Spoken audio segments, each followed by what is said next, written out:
கன்னியாகுமரி மக்களவை தொகுதியில் போட்டியிடும் காங்கிரஸ் வேட்பாளர் விஜய் வசந்த் திருவட்டார் ஒன்றியத்திற்குட்பட்ட பகுதிகளில் திறந்தவெளி வாகனத்தில் சென்று வாக்கு சேகரித்தார்.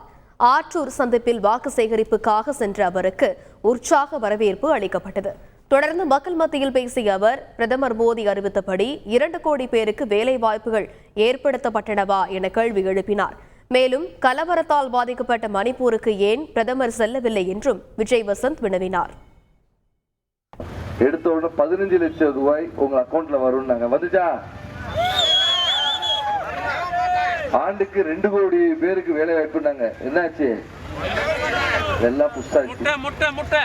அடுத்து நம்மளுடைய காங்கிரஸ் அரசு பப்ளிக் செக்டர்ல வச்சிருந்த கம்பெனிகள் எல்லாம் தனியார்களுக்கு வித்து லாபம் கண்டதுதான் இந்த பிஜேபி அரசு.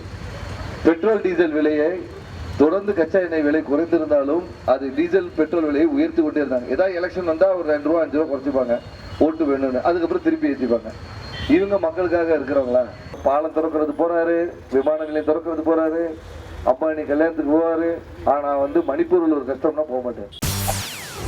செய்திகளை உடனுக்குடன் தெரிந்து கொள்ள உடனே சப்ஸ்கிரைப் பண்ணுங்க.